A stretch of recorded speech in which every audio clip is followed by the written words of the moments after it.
Have you ever noticed when you are getting forward momentum, things start to go really well in your life, whether it's your business, your relationships, your friendships, your finances, things start to get really good. And then all of a sudden, it almost feels like out of nowhere, something goes wrong. That's not self-sabotage for no reason. That's trauma and your nervous system trying to protect you and keep you safe from your self-concept getting too close to the success that you desire. Your body's nervous system, if it's experienced trauma, has a skewed lens on what success means in the long run. And if you've experienced trauma, it will impact how your self-concept and your ability to see yourself through the lens that you desire. By the end of this video, I'm going to talk about the 4 ways that trauma impacts your self-concept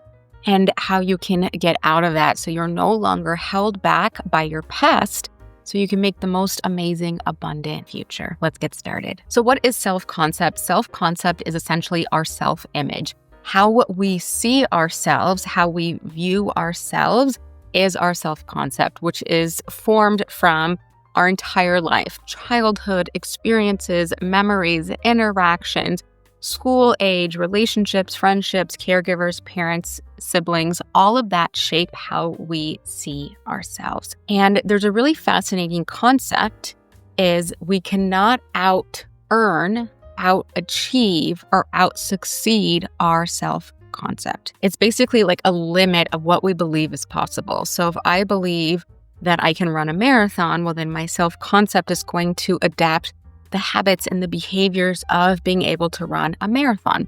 If my self-concept is I can't run, I'm not a runner, I've got this, I've got that, then our brain is going to make sure that self-concept is true by getting information to not allow us to run marathons. It's the old age saying, if you think you can or you can't, you are right. But what happens is if you've experienced trauma, which if you are living in today's age and if you have never experienced trauma, then you need to write a book on how to live a life without any trauma, because I can guarantee that you have, even if you aren't aware that it was traumatic at the time. I'm sure your body is holding on to that trauma. So I'm going to share a little bit with you on how trauma impacts the brain, which then ultimately impacts your self-concept, how you see yourself. We have this beautiful little chart on trauma.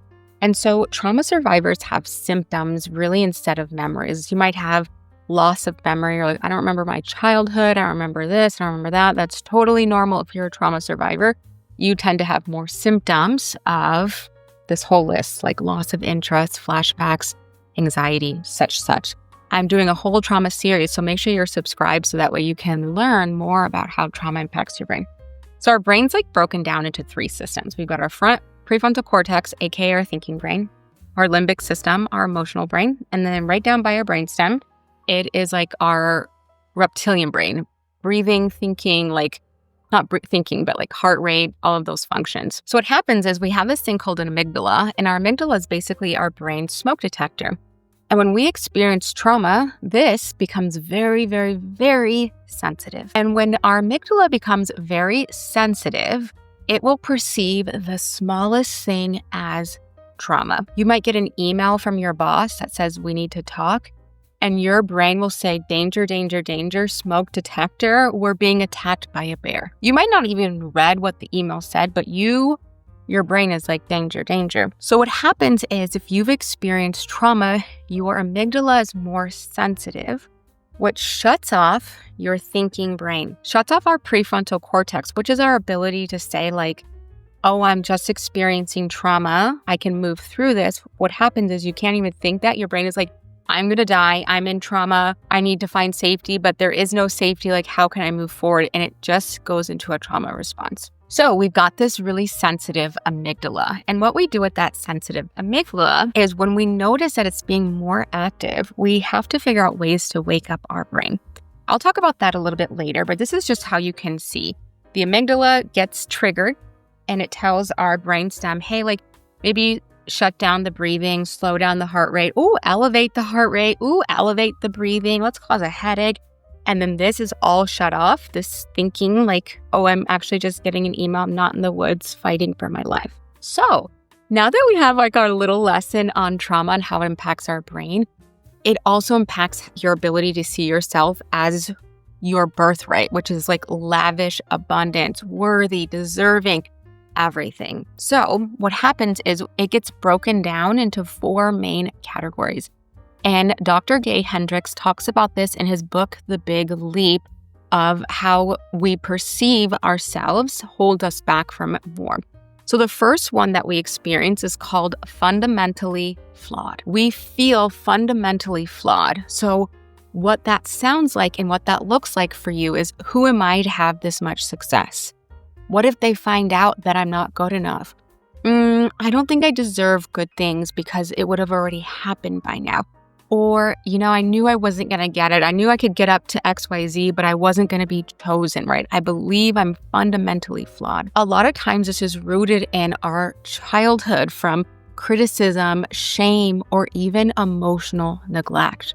Or being told you're too much, you have too many needs, XYZ. So that's one of the first things. And what you can do if that really resonated with you is remind yourself through repetition, I am not flawed. It is safe for me to attract. It is safe for me to call in. It is safe for me to achieve the success I desire through, the law of action, the law of assumption, through channeling source energy. You are able to successfully achieve your goals without this feeling that I'm fundamentally flawed. So if you start to notice your mind is like, ooh, I don't think I can achieve that. Ooh, that doesn't work for me. Quickly tap on your collarbone and say, it's safe to be seen as good enough exactly as I am. So it's safe to be seen as good enough exactly as I am. So the second one that impacts our self-concept, how trauma impacts our self-concept, is fear of abandoning others or fear of being disloyal to others. We're afraid that if I achieve my success, I'm going to be exiling, abandoning, or even being disloyal to my tribe. And I could never do that. So I will self-sabotage my efforts to hit those levels of success. It sounds like if I grow too much, I'll lose my people. They'll think I've changed. They'll say, you're different now. And it's like, well, of course I'm different. We're meant to grow and evolve. That's not a bad thing. But your brain will think that it is a bad thing. So this is really linked with the trauma of family enmeshment or loyalty wounds, right? If you've ever been told, don't outshine your classmates, don't outshine your siblings, don't outshine your friends, you believe that if you hit that level of success, you are ultimately outshining them. So a reframe to help you work through this is, I don't abandon people by evolving. I model what's possible, right? I'm not abandoning them. I'm showing them what's possible. And you can tap on your collarbone and say, it's safe to grow and still belong. It's safe to grow and still be needed. It's safe to grow and still be included. So that is the second one, is fear of being disloyal or abandoning others. The third way that your self-concept gets skewed by trauma is the fear of success is making you a burden to others. And you might be wondering, well, how could my success make me a burden to others?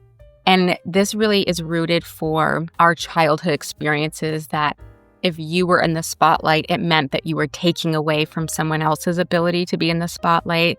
If you were always told to give, and not receive, you might have that belief that it's not safe for me to be center of attention. It's not safe for me to have it all. It's not safe for me to be successful. I'll be a burden. So it sounds like this: if I have more, others will expect more from me. Or if I have more, others will be like, oh, she's too much. She's too much over there. So this can be rooted in childhood trauma of growing up needing to minimize yourself or to manage other people's emotions. Putting your needs aside and taking care of everyone else is a reason you might have the belief, I can't be successful. So an easy reframe for you is, my success lightens others. It doesn't weigh them down. And you can tap, it's safe to let my success inspire, not burden.